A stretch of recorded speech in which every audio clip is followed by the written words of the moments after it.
네, 주안의 만나 5월 6일 목요일 묵상을 함께 나오도록 하겠습니다. 오늘 말씀은 잠언 3장 1절에서 10절 말씀으로요. 그리하면이라고 하는 제목으로 함께 묵상을 나오도록 하겠습니다.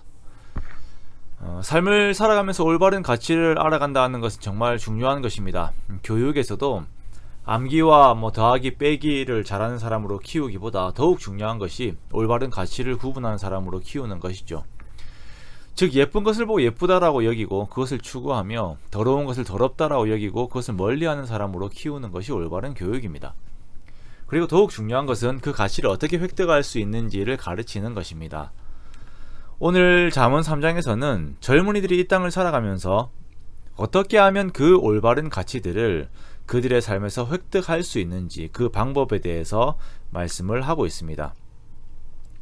그 방법과 결과는 그리하면으로 표현되는 조사가 계속 반복되면서 눈에 조금 더 잘 들어오도록 도와주고 있지요. 첫 번째 가치는 장수하여 많은 해를 누리되 평강이 더해지는 것 속에서 이러한 장수가 주어지는 것입니다. 자, 평강 속에서의 장수, 오래 사는 것처럼 복된 것이 없지요. 어떻게 하면 이렇게 되는가? 지혜의 법을 잊어버리지 말고 마음으로 지혜의 명령을 지키는 것입니다. 자, 먼저는 지혜의 법을 계속 기억하는 것입니다. 잠언 3장은 저도 어릴 때에 암송을 했던 기억이 있습니다. 저희 어머니가 암송을 시키셨거든요. 물론 지금은 암송을 못합니다만 기억되는 내용들이 있어요.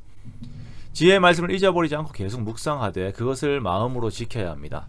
우리가 형벌이나 피해를 두려워해서 마지못해 말씀을 지키는 것이 아닌 내 마음으로 하나님을 사랑함으로 그로 말미암아서 하나님의 말씀을 계속 지켜나갈 때에 우리는 평안 속에서 주어지는 그 장수를 누리게 되는 것입니다. 두 번째는 하나님과 사람 앞에서 은총과 귀중히 여김을 받습니다. 모든 사람은 사랑과 관심을 받고 싶어 합니다. 그래서 자신을 꾸미고 자신을 관리하고 자신의 지위를 획득하려고 하지요. 그것은 곧 사랑에 대한 갈망의 다른 표현입니다. 이렇게 하면 사람들이 사랑해 줄지 모릅니다. 그러나 우리는 하나님과 사람 앞에서 모두 은총과 귀중히 여김을 받아야 합니다. 자, 그 방법은 인자와 진리가 나에게서 떠나지 않게 하는 것이에요. 이것을 목에 메고 마음판에 새기는 것이에요. 인자와 진리는 대인관계에 대한 가장 완벽한 도덕에 대한 구약의 표현입니다. 상대방에 대한 사랑, 상대방에 대한 존중과 상대방에 대한 예의, 배려 모든 것이죠.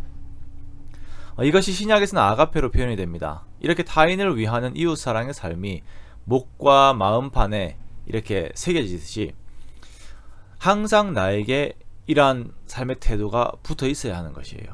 그러므로 주는 것이 받는 것보다 복된 것입니다. 세 번째는 하나님이 나의 길을 지도해 주십니다. 자기가 걸어야 할 길을 아는 것, 가야 할 길과 가지 말아야 할 길을 아는 것, 정말 복된 것이죠. 이것을 알고 싶어서 사람들은 점집을 찾아가고 무당을 찾아갑니다. 삶에 대한 불안 때문에 젊은 사람들도 너도 나도 이런 곳을 찾아가요. 그런데 귀신이 우리의 길을 인도하지 못합니다. 자기들의 결국도 지옥불에 던져질 귀신들이 어찌 우리의 길을 인도하겠습니까? 인도해봐야 지옥길에 대한 것이겠죠. 그러나 하나님께서는 우리를 가장 선한 길로 인도하십니다. 마음의 중심으로 그리고 모든 일에 여호와 하나님을 신뢰할 때에 하나님을 인정할 때에 하나님께서는 우리를 지도하시고 인도하시고 하나님의 선한 길로 이끄십니다. 삶에 대한 두려움이 있을 때에 자신의 자아를 하나님께 맡겨버리십시오. 그리고 하나님을 마음으로 인정하세요. 하나님께서 내 길을 지도하심을 알게 될 때에 미래에 대한 두려움은 없어집니다. 7절과 8절은 5절과 6절 말씀에 대한 반복입니다. 스스로를 지혜롭게 여기지 않고 여호와를 경외하고 악을 떠날 때에 이것이 우리 몸의 양약이 되어 우리 골수를 윤택하게 합니다. 요즘 자기를 의지하다가 자신의 부족함과 한계 앞에서 그것이 주는 두려움 속에서 밤잠을 자지 못하고 정신과 몸이 황폐하게 되는 경우가 참 많이 있죠. 그러다 보니까 술을 의지하고 넷플릭스에 빠져있고 게임에 빠지고 중독될 것들을 이것저것 찾고 그것을 의지하게 됩니다. 우리가 스스로를 의지하지 말고 더욱 하나님을 경외하고 인정해야 합니다. 그때 정말 하나님께 내 모든 것들을 맡기고 드리고 하나님을 의지할 때에 우리의 내면과 함께 우리의 전 인격이 온전한 회복을 누리게 됩니다. 나 자신과 나의 삶이 윤택하게 되는 것입니다. 자, 마지막으로 우리의 창고가 가득히 채워지는 것, 즉 나의 재물에서 안정을 누리는 그 방법에 대해서 말씀을 하고 있는데요. 자, 그것은 우리의 재물과 우리 소산물의 처음 익은 열매를 하나님께 드리며 하나님을 공경하는 것입니다. 나의 처음의 것을 하나님께 드리는 것 쉽지 않습니다. 첫 직장에서 첫 월급이 나왔을 때에 그것을 하나님께 드리는 것, 또한 월급이 올랐을 때에 그 오른 부분 하나님께 드리는 것 쉽지 않아요.